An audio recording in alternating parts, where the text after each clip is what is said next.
Tanganyika? Did I pronounce that right? Tanganyika, right. Okay, I'd like to thank you for letting me interview you today. Hello.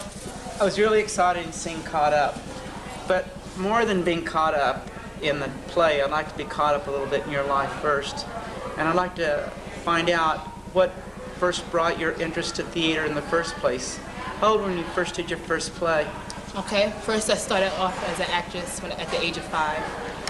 From then on, I've been doing commercials, film, TV series. And then about at the age of 7, I started rapping and singing. So now I'm a performer also.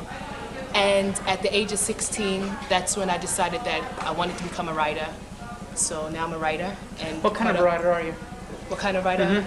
I'm a writer who tries to give the audience reality, who tries to show the audience reality in a harsh way.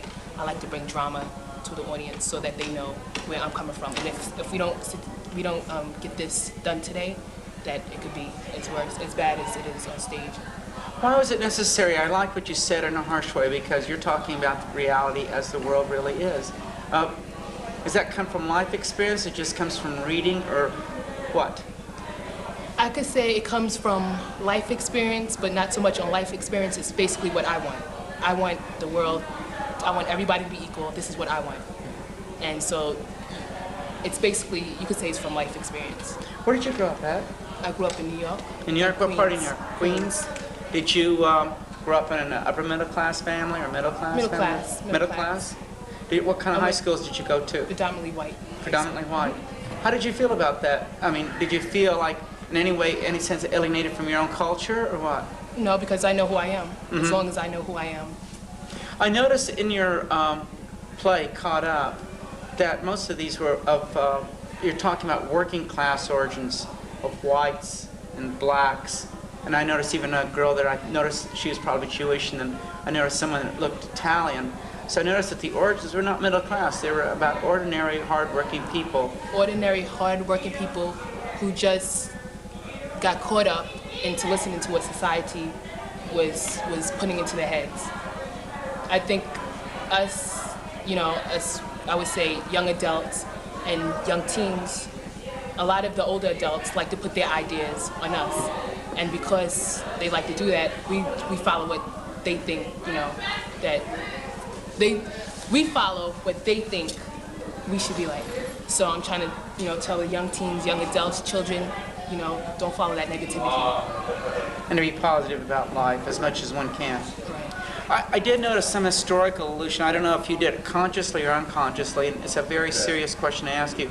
Like when you talked about the rednecks, and they were all both, the rednecks are standing on one podium, let's get rid of the blacks. Of course, they didn't use that kind of language, and the blacks over here saying, yes, we could lose the war, but we're going to fight anyway. But, there was a little bit of an illusion in pre-Nazi Germany, or Nazi Germany, when the Germans wanted to get rid of the Jews.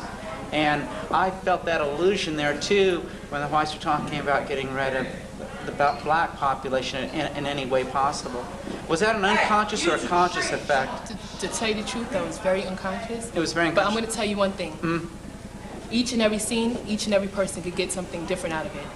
And what I want them to get out of it is something positive. And what you is reached in a certain way, another person probably got something different from it. Just as long as, the idea of racism got into that person. But you understand the historical illusion I'm talking about. I understand what you mean. Did you catch some of that yourself when you look at your own play once in a while? Well, some historical allusions? Yes, like, for instance, between the Palestinians and the Jews, like in the Middle East. Yeah. Now, do you catch those feelings sometimes? Yeah. Bosnia. Yeah. And like I said before, that's basically what I wanted. I wanted to hit them harsh with it. You have to bring back, history so that people know, where we're coming from. Well, I'd like to congratulate you again for a wonderful performance. Thank you. And you have a lot of creativity in your spirit, and I wish you the best of luck. Thanks a lot. And I would like to thank everyone out there. Thank you.